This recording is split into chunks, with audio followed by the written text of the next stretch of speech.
oras gihatod kaninyo sa EXL Magkabuhay. Buhay at makulay ang buhay sa EXL Magkabuhay. Kining nga oras, hatod ka nato sa Biotrof Herbal Capsules. The Wonder Food Supplement. Pag kayo'y nabasagan, madaling remedyohan. Pagkatapos dikitan, Parang bago na naman. Pioneer Epoxy, pandikit ng kristal, kahoy at bakal, pang-repair ng radiator, tambucho, refrigerator, martilyo, kutsilyo, tipo, araro, gero, aparador, pampatibay ng bangka, kisame, etc. Pioneer Epoxy, paborito ng bayan. Si Gemma Libahan, diabetic ug nag-insulina. Apan, miubos ang iyang asukar sa dugo tungod sa iyang pag-inom sa Sed Panyawan Coffee Mix. As in, dako yung tabang Sid Panyawan coffee sa karon kay sige na ko padayon og inom, nagababa na gyud siya, nibaba siya og 145 karon gani 143 na lang siya. Gemma Libahan, taga Jensan. Mag-16 ako karong June. Sed Panyawan Coffee Mix produkto gikan sa Sed Marketing Incorporated. Camel, sukang puti, sasuan panam. Camel, sukang puti, maunag yun imong mapili. Camel, sukang puti, sasuan mo palami. Camel, sukang puti, anita na ang sekreto, salami. Sa mga workaholic, epektibo ang atong Paragis Bila-Bila Herbal Coffee. Sama na lang ni Roland De La Cruz, nga taga Mati, Davao. Roland de la Cruz sa Purok Isla, Barangay Central, Purok President. Anong ganahan man kay ka sa kape? Sa Bila-Bila Coffee, laskig ang imong lawas o mayo ang imong lihok. Basta laskig niya kondisyon, makalihok kag may sa trabaho. Kung di ka kainom, mura magluya na ka? Murag luya-luya, lahi ra gyud. Tungod kay nindot gyud ang Bila-Bila Coffee. Kini ginama sa GFMQ Marketing. Kay sa Paragis Bila-Bila, dili na ka mag-agwanta pa. Ako si Radyoman Benji Tanghian. Kining balita hatod kanato sa Paragis Bila-Bila Herbal Capsule na ilhan isip herbal nga kapsula nga makatabang og daghang benepisyo sa kalawasan. Mao kini ang all-in-one nga herbal. Makahatag og kaayuhan sa ato ang mga selula sa lawas, makatarong sa nindot nga flow og limpyuhan ang imuhang dugo nga modagkayday sa ato ang kasing-kasing. Alang sa kumpleto nga kombinasyon, gamita lang ang Paragis Bila-Bila Plus Herbal Capsule. Paragis Bila-Bila Herbal Capsule na uban sa pagpangapi sa Paragis Bila-Bila Herbal Coffee ug ang pagpanghaplas sa Paragis Bila-Bila Liniment Oil. Gama sa GFMQ Marketing. Sa Paragis Bila-Bila dili na ka mag-agwanta pa. Sa dugang kasayuran, tawag lang sa 0935-641-0261. Ang Paragis Bila-Bila mapalit sa Didings Pharmacy sa Manalili Street, Cebu City. Bestway Pharmacy sa Mandawi City. Healthway Pharmacy, JV Butika sa Cebu, Mandawi, Liloan ug Osmeña Boulevard. Mapalit usab sa JY Pharmacy sa 32 Osmeña Building, Osmeña Boulevard, Cebu City. Ako si Radyoman Benji Tanghian, DYHP, Tatak RMN. Ayaw si Piata pagpaminaw sa balitang yutahon sa Sieti, ang inyong mga kabukiran, inyong kaugmaon, ang among focus, kaugalingong yuta para sa bukas na masagana. Dinhilang sa balitang yutahon sa Sieti, matag Sabado alas 5 sa hapon hangtod sa alas 5:30 sa hapon, makita usab sa DYHP Alimen Cebu Facebook page. Para sa uban pang updates, i-like, follow ug share ang official DAR Facebook, Instagram ug YouTube accounts nga at Dargo PH Official sa Facebook DAR 7 Central Visayas o sa official DAR website www.dar.gov.ph.com. Hatod ka ninyo sa Department of Agrarian Reform. SED pagmatuod sa kaayuhan sa SED Marketing Products. Ako, kung naminaw mo sa kuha, palit lang doon mo sa seed liniment kay maayo doon ipanghapla sa mga arthritis, rheuma. Kay ako, nabanggaan doon kong giro sa akong tuhod. Maori doon na kaayo sa akong sakit sa tuhod. Nihubag kaayo akong tuhod. Maori doon na kaayo. Pidila Bernaldez, taga Madapo, Davao City. Mag 76.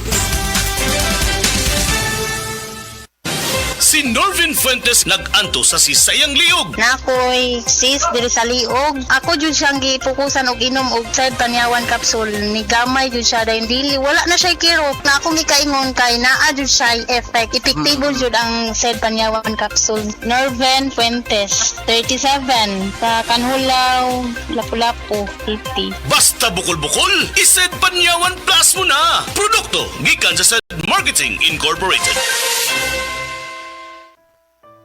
Pagbasa sa ikasyam na kabanata ng Aklat ni Juan, pinagaling ni Jesus ang isang bulag, talata 1 hanggang 41. Sa paglalakad ni Jesus, nakita niya ang isang lalaking ipinanganak na bulag.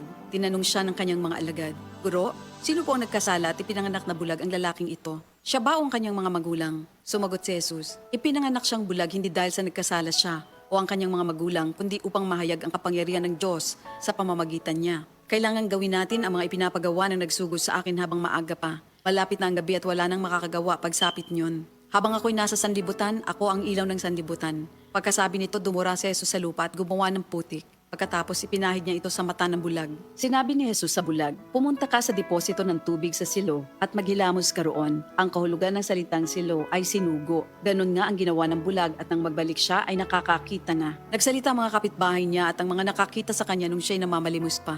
"Hindi ba yan ang pulubing bulag?" Sumagot ang ilan. "Yan nga." Sabi naman ng iba, "Hindi, kamukha lang." Kaya't nagsalita pa ang dating bulag, "Ako nga po yun." "Paano ka nakakita?" tanong nila. Sumagot siya, "Ang lalaking tinatawag na Jesus ay gumawa ng putik at ipinahid yon sa aking mga mata. Pagkatapos sinabi niya sa akin, pumunta ka sa silo at maghilamos. Pumunta nga ako doon at naghilamos at nakakita na ako." "Nasaan siya?" tanong nila sa kanya. "Hindi ko alam," sagot niya. Dinala ng mga tao sa mga Pariseo ang dating bulag dahil araw ng pamamahinga ng gumawa si Jesus ng putik at nang pinagaling niya ang bulag. Tinanong din siya ng mga Pariseo kung paano siya nakakita kaya't sinabi niya sa kanila, "Pinahiran niya ako ng putik sa aking mga mata. Ako'y pinaghilamos at ngayon nakakakita na ako." Ang sabi ng ilang Pariseo, "Hindi maaaring mula sa Diyos ang taong yon sapagkat hindi niya ipinapangili ng araw ng pamamahinga." Ngunit sinabi naman ng iba, "Paano makakagawa ng ganitong mga himala ang isang makasalanan?" At hindi sila magkaisa. Kaya't tinanong nilang muli ang dating bulag, "At ikaw, ano naman ang masasabi mo tungkol sa kanya? Dahil pinagaling niya ang iyong mga mata." "Isa siyang propeta," sagot niya. Ayaw maniwala ng mga Hudyo na siya'y talagang dating bulag kaya't ipinatawag nila ang kanyang mga magulang. "Anak nga ba ninyo ito? Talaga bang siya ipinanganak na bulag?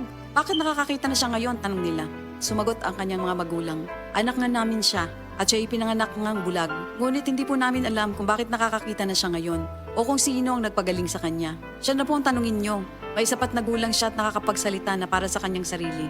Ganon nga ang sinabi ng kanyang mga magulang dahil takot sila sa mga Hudyo. Alam nilang pinagkakaisa ng mga Hudyo na itiwalag sa sinagoga ang sino mang magpahayag na si Jesus ang Kristo. Ito ang dahilan kung bakit sinabi ng kanyang mga magulang siya'y nasa tamang gulang na siya ang tanungin niyo. Muli nilang ipinatawag ng dating bulag at sinabi sa kanya, "Sa pangalan ng Diyos, magsabi ka ng totoo. Alam namin ang taong yon ay makasalanan." Sumagot siya, "Hindi ko po alam kung siya'y masamang tao o hindi. Isang bagay po ang alam ko. Ako'y dating bulag, subalit ngayon ay nakakakita na." "Anong ginawa niya sa'yo? Paano niyang pinagaling ang inyong mga mata?"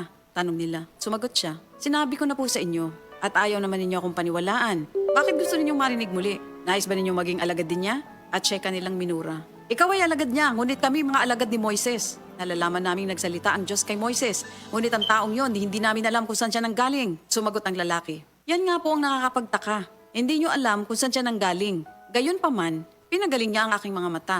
Alam nating hindi pinapakinggan ng Diyos ang mga makasalanan, ngunit pinapakinggan niya ang mga tunay na sumasamba sa Kanya at sumusunod sa Kanyang kalooban. Doon pa man ay walang makapagpagaling ng mata ng taong ipinanganak na bulag. Wala pong magagawa ang taong yon kung siya hindi mula sa Diyos." Sumagot sila, "Ipinanganak ang makasalanan at ngayon nais mo pa kaming turuan?" At siya kanilang itiniwalag. Nabalitaan ni Jesus na ang lalaking pinagaling niya itiniwalag ng mga Pariseo.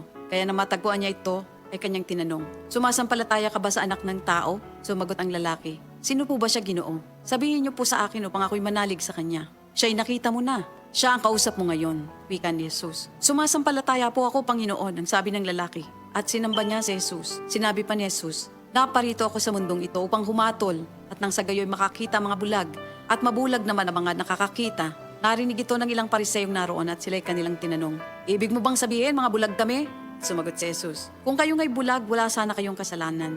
Ngunit dahil sinasabi niyong nakakakita kayo, ang kasalanan ay nananatili sa inyo." Ito ang salita ng Diyos.